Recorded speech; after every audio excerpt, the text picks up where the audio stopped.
This vehicle has been on the Kenyan road for quite some time, and I can say Nissan has been doing a pretty good job to improve it over the years. That's why today we'll be talking about the evolution of the Nissan X Trail.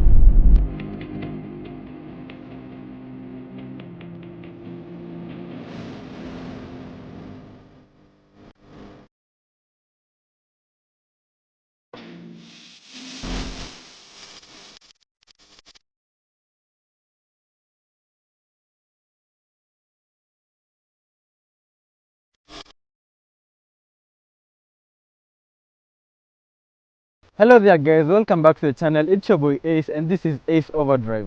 And like I told you before, we will be doing the evolution of the Nissan X Trail. But before then, let me take you through a quick review of the car. And if you're new here, don't forget to smash that subscribe button, hit the notification bell so that you can be notified every time I post a new video. Hope you enjoy. Have a great time. To start with, this model is powered by a 2-liter 4-cylinder engine, but we'll get more into details about the engines later on. Moving on to the interior, I actually love the way everything in here has been designed. It's actually very nice. And even without adjusting the seats, there's actually enough leg room and you can get more by adjusting the seats. And the seats are very comfy, by the way, and they're also heated. How nice.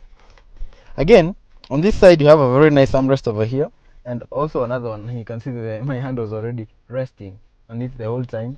And underneath you get deck 1 storage and also deck 2. And down here is actually where you get the controls for the heated seats.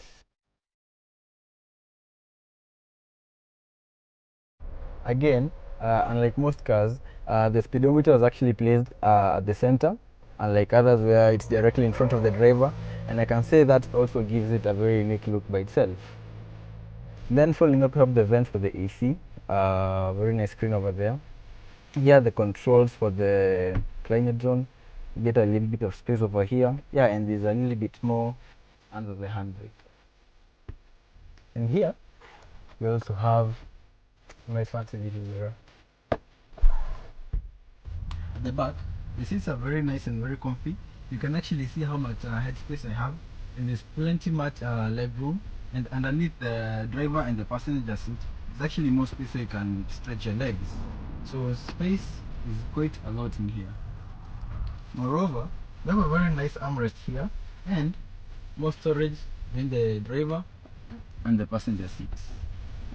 And there's like a category there that you can pull that folds down the seat to give you plenty of space at the back. Moving on to the trunk, you can actually see that it offers a huge amount of space, and apart from carrying your goods and luggage, it can also serve as a nice resting area when you're on a road trip or a picnic, and you can actually set up your foodstuffs and drinks over here. And I tell you, you'll have a very great time.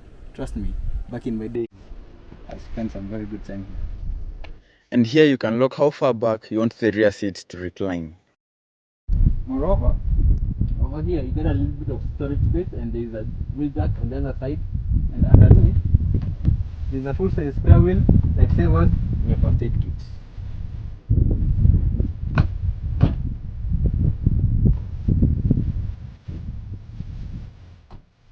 Now that you're done with that, let's go for a drive. So, can we call the Nissan X Trail an ideal family car? But of course, based on all the things that I just pointed out, practicality, space, comfort, range of potential engines, and trust me when I tell you, throttle response and power output on this machine, especially it being among the first gen, wow, it's just something else. And don't even get me started with its off-road capabilities. It handles very nicely on rough roads, and its all-mode 4x4 transmission transfer case enables the driver to choose between two-wheel drive, four-wheel drive, or four-wheel drive lock through an electronic switch on the dashboard. The X-Trail was among Nissan's first crossover SUVs. The first T30 series was unveiled in the September 2000 Paris Motor Show, and in 2003, it was facelifted and the interior updated. It featured a 2-liter petrol, 2.5-liter petrol, 2-liter turbocharged petrol engine, and a 2.2-liter diesel.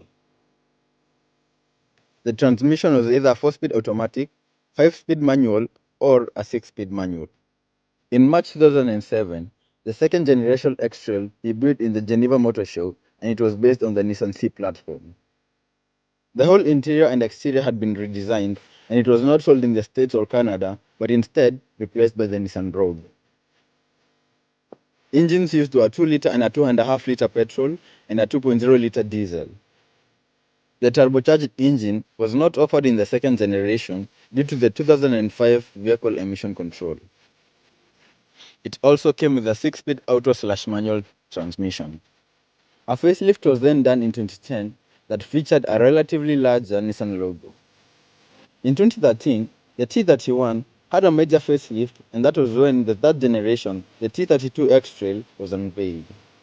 This one came with a wider variety of engines, that is, a 1.3-liter turbo petrol, a 1.6-liter turbo petrol, 2-liter and a 2.5-liter petrol, and a 1.6-liter, 1.7 and 2-liter diesel, and also an electric motor with a power output of 30 kilowatts, that is around 40 horsepower, in addition to the engine.